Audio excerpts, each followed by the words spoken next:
It's kind of a cliche thing to say now that social media is destructive and definitely is not a good thing for us individually or for our society.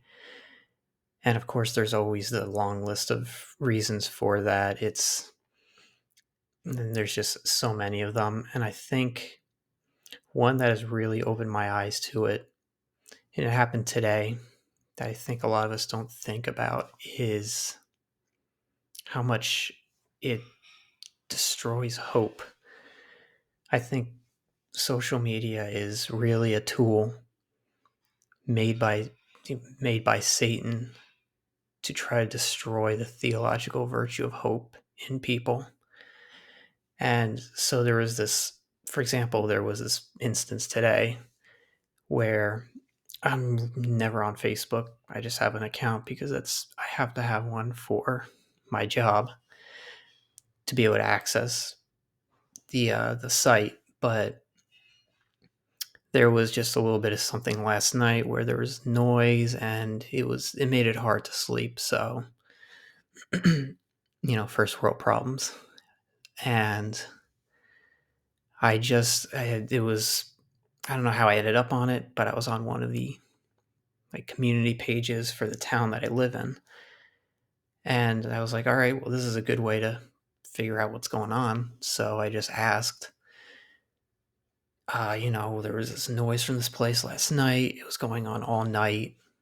And, I said it was annoying, but basically I was just asking what the heck is going on. And most replies were fine.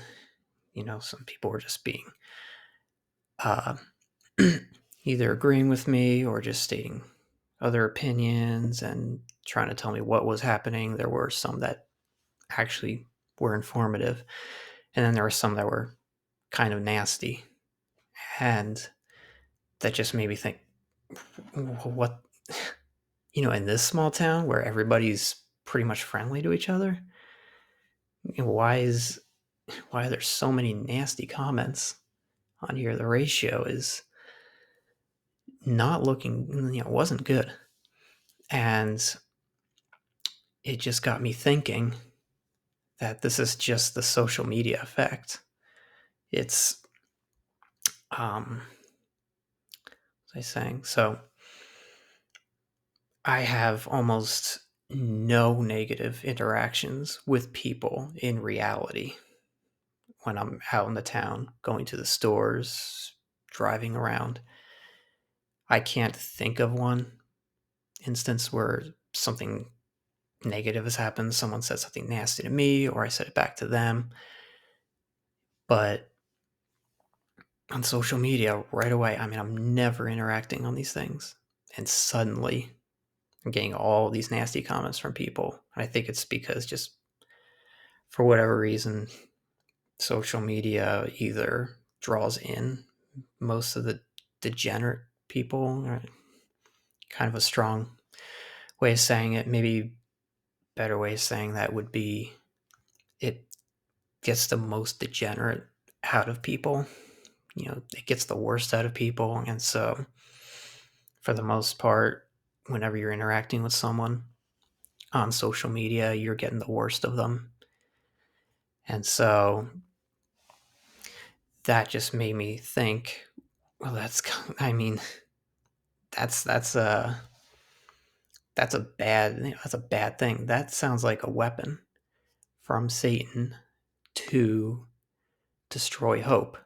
Because I know also, for another example, I've been on Twitter. I go on, that's basically my go-to. I don't really, am not interested in any of the others, but Twitter, there's a lot of political discussion, and so that usually draws me in more. And I've noticed, of course, a lot of posts that promote evil, whether it's about abortion or the alphabet mobs rights and all that stuff. There's a lot of those posts out there, and they get a lot of affirmation.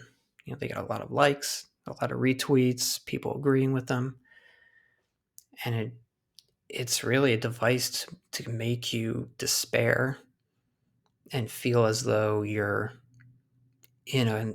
I mean, the world is crazy. It's not a great place, but the world that social media is portraying for us is much worse than what the real world really is. So it does make you lose hope in the world because when you're interacting so much on Twitter or Facebook or whatever, you're going to get a lot of interactions with people who either aren't great people or you're going to get the worst part of the people that are usually the people that are good, and you're just never you're much more rarely going to get that type of experience in the real world. Like I said, here in this town, I've had almost no negative interactions. I can't think of one off the top of my head. One time I do that today, and I can name a few. So I think, yeah, it emboldens people to say things that they normally wouldn't say. Somehow there's just something about it that makes you want to say something nasty to someone else, even though you would never really consider doing that to their face in person, because it feels like you're just talking to a computer, a bot, you know. So it's almost like you're not having a real human interaction. Whereas in person, you would value that person's humanity much more. And so I think we need to, myself included, just detach ourselves from social media, not just because of those reasons, but because it destroys hope. It makes us despair and think everyone is insane and crazy, even your neighbors around you in a small town, and everyone is out to get each other. I think that's probably one of the worst things social media does to us, beyond all the time wasting. Certainly, of course, one of the worst things is all the immorality, disgusting content you see on it. And so I think, yeah, all of us really need to work on this, including myself. Don't let our children anywhere near it. Try to replace that with good, wholesome things. Don't just, we can't just obviously take this away from them because they'll just, uh, you know, try to look for it once they're old enough and out of our custody. They're adults and they make their own decisions. We have to also replace it with good things, and that hopefully, God willing, would be enough that they wouldn't even be tempted to try it. I mean, this wasn't a topic I was planning on discussing, but just this thing happened today. And so I think that kind of opened my eyes more. And it's just, there's really just nothing good about it. And so at the end of the day, we just got to keep trying. We're not perfect, but with God's help, we can fight through this and just remove this terrible satanic weapon that's being used against us out of our lives. So that should be it. God bless. Thank you.